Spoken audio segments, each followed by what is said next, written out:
Povo Cigano voltando aqui com Atamis Barbosa. Vamos falar um pouquinho sobre o xamanismo. Você disse que... Não, vamos começar. Onde foi iniciado o xamanismo? Essa palavra é uma palavra criada a partir de uma tradição. Essa tradição é uma tradição siberiana, Tsaman, que algum antropólogo passando por lá viu e comparou com as outras de outros lugares do mundo e usou aquela língua daquele povo, né, para dizer isso aí. Quem faz essa ligação entre o céu e a terra é o xamã, que na língua dele era Tsaman. Só que aí isso se tornou assim como se fosse um leque muito grande, porque cada povo tem o seu xamã, que não se chama xamã. Né? Por exemplo, na minha tradição, que vem da América do Norte, sul do Canadá, norte dos Estados Unidos, o povo Ojibwe, a gente chama aquela pessoa que pode curar, que pode fazer alguma coisa por você com essa magia, com essa energia, se chama homem medicina, mulher medicina. Mas se alguém chega para ele e fala, você é um xamã, ele vai entender o que você está querendo dizer, né? É porque isso aí se tornou assim um nome genérico, né? E o xamanismo é uma outra coisa assim interessante, porque tem esse ismo no final, como catolicismo, né? Então a gente diz assim, isso é uma religião, quem é participante do xamanismo é o xamã. Não, nem todo mundo que frequenta o xamanismo ou se aproxima dos rituais é o xamã. O xamã é uma pessoa que vai ser aquele líder religioso, aquele líder daquele ritual ou cerimônia, não é isso? Então, assim, tem algumas, vamos dizer, lendas urbanas falando sobre o xamanismo, e aí todo mundo está perguntando, todo mundo está querendo saber e está interessado em saber. Eu acho que é extremamente importante para que a gente não seja confundido, né? Porque, por exemplo, se o xamanismo das Américas, você vai ter que ver todas as tribos, só aqui no Brasil 350, todas as tribos da América do Norte, América Central, América do Sul, você vai ter uma quantidade enorme de possibilidades daquela pessoa que vai fazer essa ligação céu e terra, não é?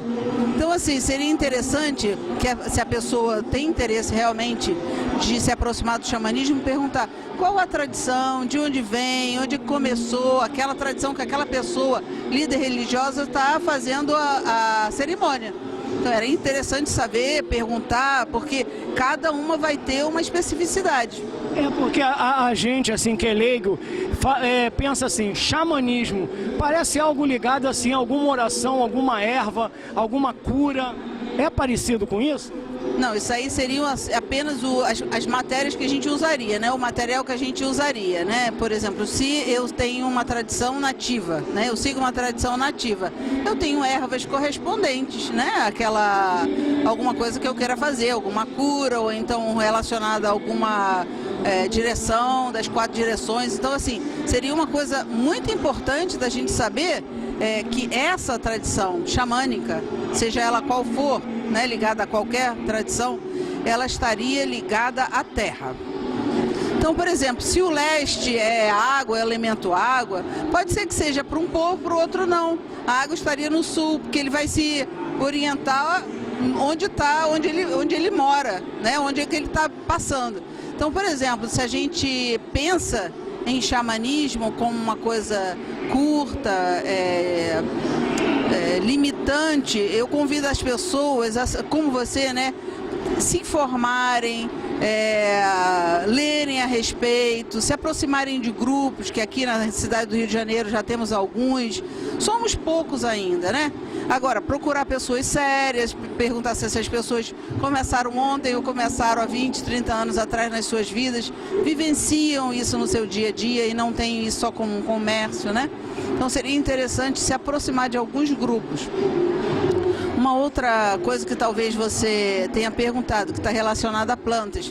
Muita gente pergunta assim, quando fala de xamanismo, você usa ayahuasca, né? Nem todas as tradições usam a ayahuasca, né? A gente é uma planta enteógena, a gente respeita, mas, por exemplo, a minha tradição usa o tambor para alteração de consciência e não a planta enteógena, né?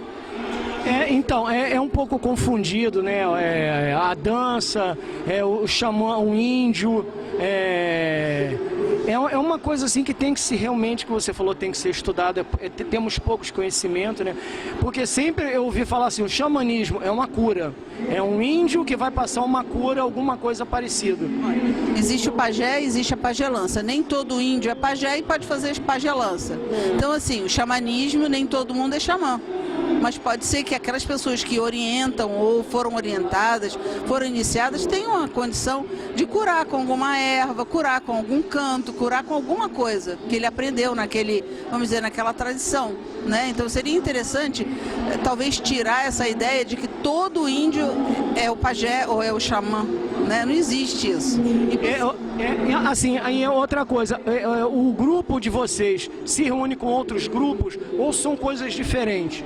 Então, por exemplo, eu tenho no meu centro uma filosofia básica que vem do sul do Canadá, norte dos Estados Unidos, que se chama Ojibwe. Nós temos amigos Cheyenne, nós temos amigos Lakota, nós temos amigos que seguem o xamanismo tolteca, né? Cada um tem um centro e a gente de vez em quando troca, assim, né? Mas a gente sabe que são tradições diferentes, complementares. Eu tô vendo aqui o CD aqui, né? Seu CD que está sendo lançado agora. A gente vai depois mostrar direitinho. Agora fala um pouco do seu espaço, como é que se chega ao seu espaço? Quando a pessoa quer aprender alguma coisa, fazer um curso, como é o seu espaço? Então, ele se encontra agora, a localidade é no Cosme Velho, Rua Tobias do Amaral, 104. A gente sobe pela Ladeira do Ascurra, que vai dar lá no Silvestre. Tem estacionamento, é um local agradável. Eu aconselharia as pessoas irem no Facebook, por exemplo, Centro de Tradições Nativas, Nauacami, que é como a gente diz, esse nome que você provavelmente vai colocar aqui, identificado, embora a gente em português poderia ter a tendência de ler Nova Kumig, né? Mas a pronúncia é Nauacami, que é na língua Ojibwe, e aí você chega lá. Seria muito interessante se as pessoas já fossem sabendo que tipo de atividades elas querem participar, porque nós não estamos abertos todos os dias. Nós compartilhamos a sala de atendimento e de celebrações com uma casa familiar, então seria interessante a pessoa ir nos momentos onde está acontecendo alguma coisa, né? Você quer deixar algum recado, alguma coisa? Quer fazer falar um pouco sobre a Expo Religião, esse encontro de religiões aqui? Você quer falar um pouco? Eu mesmo participo, né, através do centro, de um movimento aqui no Rio de Janeiro que se chama Movimento Interreligioso. Então, assim, a base do meu pensamento é que a gente tenha que ter esse diálogo interreligioso. Eu acho isso super importante. Concordo com a maioria que acha que a intolerância parte da desinformação. Como eu não conheço, então eu acho estranho, porque eu ouvi falar. Então, eu incentivaria as pessoas realmente a buscarem, a compreenderem, perguntarem e verem também no dia a dia as pessoas que se dizem viver aquilo, né? Não só ler. E também, eu acho que sim, nós nos conhecemos aqui. Eu, você, a sua esposa, nós estávamos conversando. Seria tão bonito se fosse assim no meio da rua, né? Se a gente pudesse viver como a gente... Eu estou meio que a caráter hoje, colocando as minhas penas, porque eu honro os animais, né? Mas assim, às vezes quando eu coloco esse colar, que é de dente de macaco, essa pena, parece um pouco estranho. Provavelmente você, com esse pano na cabeça, vai dizer, o cara vai olhar assim, o que é isso? Vai saber que é cigano, mas assim, será que cigano é uma única coisa? Vem de um único povo, vem de um único lugar, né? Eles se adaptam em tantos países, né? Então seria interessante se a gente tivesse essa postura interior de querer conhecer o outro, de abertura, né, de tolerância. Muita gente não gosta dessa palavra tolerância, fala mais de respeito, eu também concordo, né? Para que a gente possa conviver. Afinal, o objetivo de todos é que a gente permaneça nessa terra, né? Se eu faço assim uma guerrinha com aquele meu companheiro de vida, né, aquela pessoa que está vivendo na mesma cidade, cara, isso daí só dá em guerra, isso aí só aumenta os problemas. Então, assim, nada de problema vai levar a gente a solucionar os problemas que a gente está enfrentando muito maiores em relação ao clima, em relação a ameaças de guerra, de mundiais, né? Então, assim, que a gente possa, pelo menos, trazer essa paz para dentro da gente. Essa seria a maior mensagem que eu traria para cá. e espero que essas pessoas que estejam me ouvindo, né, possam também transmitir essa mesma mensagem para muitas pessoas. Eu acredito nela, eu dou meu sangue por ela, por essa mensagem de paz. Muito obrigado, Atamis Barbosa, TV Povo Cigano.